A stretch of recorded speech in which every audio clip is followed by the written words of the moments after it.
Я помню, как-то ночью у костра посред вершин свет горной седины внимал я молча старцу до утра. Я был в гостях у мудрой старины. Старец ус закручивая лихо сверкнул вдруг огоньками мудрых глаз. Как горный ручеек полился тихо из уж чеченца горца этот сказ.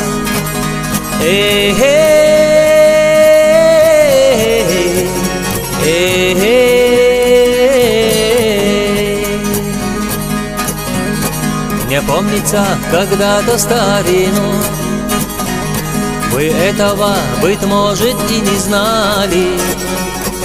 Рыцари прославили Чечню, их в войнах и нартами прозвали.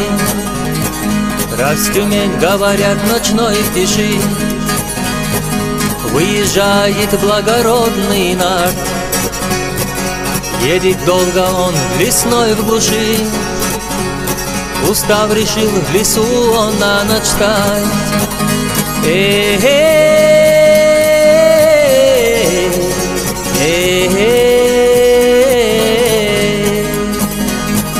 Первым делом скакуна ослабит от жгучо тяжких седельных ремней, и на лугу его пастись оставит он миг один уже в глубоком сне. Недолго был он в мире грез и снов, ведь так легок богатырский сон, и сквозь дрему помощи как зов слышится предсмертный чей-то стон.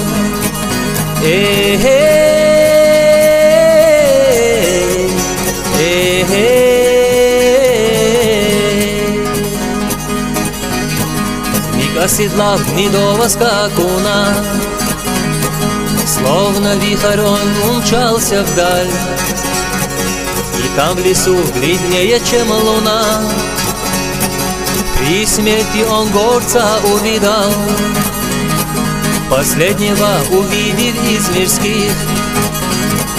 Рану горец тот рукой зажал, ненадолго он потом затих, и затем такую речь начал.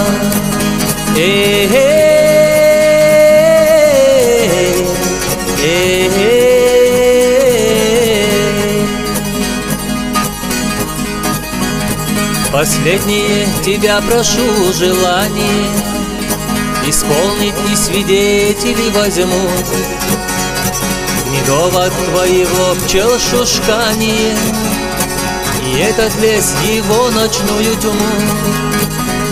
Ты поклянись, что отомстишь тому, кто меня предательски убил. Я клянусь, ответил нарт ему, и горец тут же дух свой испустил.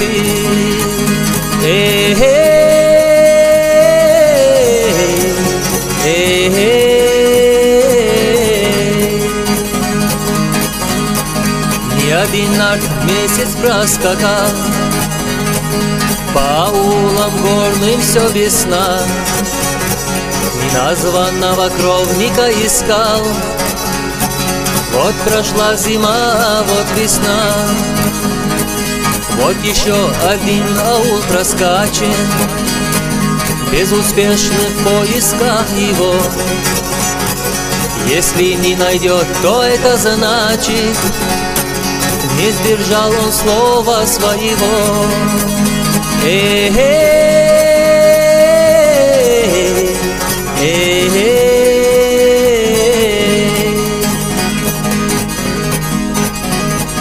На окраине аула Сакля у калитки старец весь седой молвил нарту: сдали ты, не так ли? Гостем будь ведь в пене твой гнедой. В Сакле тлеет тусклое светило, а на нарах, как угрюмый лев, Нарт сидит печальный и уныло, руку подбородок упереть.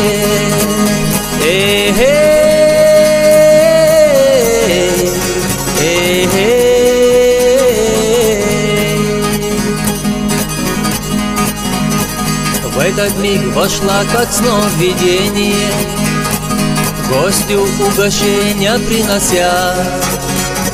Старца дочь и молчаливой тенью у порога вдруг застыла вся, а в глазах прекрасных и столь нежных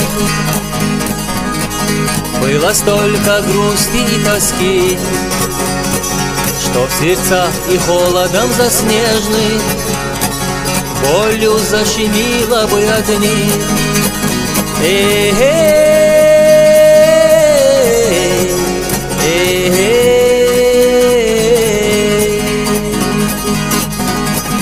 Молвил над ней: ты скажи, сестрица, я тебя спросить хочу как брат. Коль не хочешь в сердце мне темницу, ты открыто можешь и молчать. Обещал я, выходя в дорогу, всем, кто будет где-нибудь в беде, приходить в любой миг на подмогу.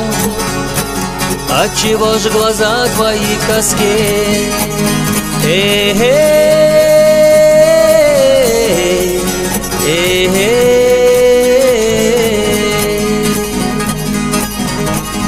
Ох, за это чувство, брат, спасибо.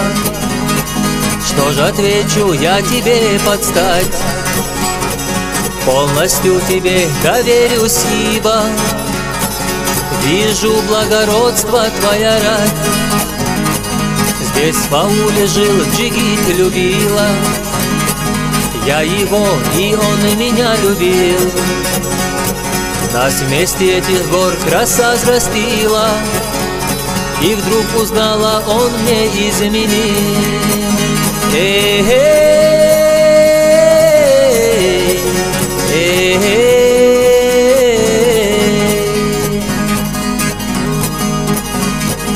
И тогда я, выйдя на ночтробку, по которой возвращался вновь, отомстила в грудь ему, не дрогнув, кинжал вонзив, струей разбрызгал кровь. О Аллах, вскричал нарт изумление, вот где месть моя свела гнездо. Честь моя теперь ты под сомнением, Бог ты мой, как сел я тут на дно.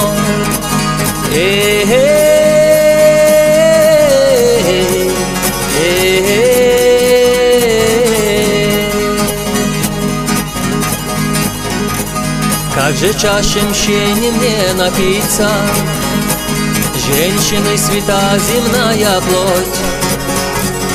Не об скалы лучше ведь разбиться, чем волосок один я трону хоть. 3 дня и 3 ночи не питаясь, в думах так без отдыха и снов.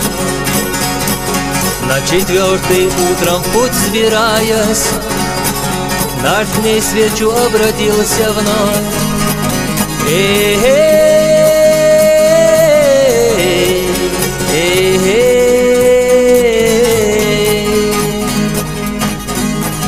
Коль желаешь ты увидеть место, где схоронен был любимый твой, мы туда пойдем с тобою вместе, ибо предан был земле он мной. И вот пред ними холм стоит могильный, они на 3 молчании стоят. И видно у горянки горя сильно, как влажные глаза ее горят.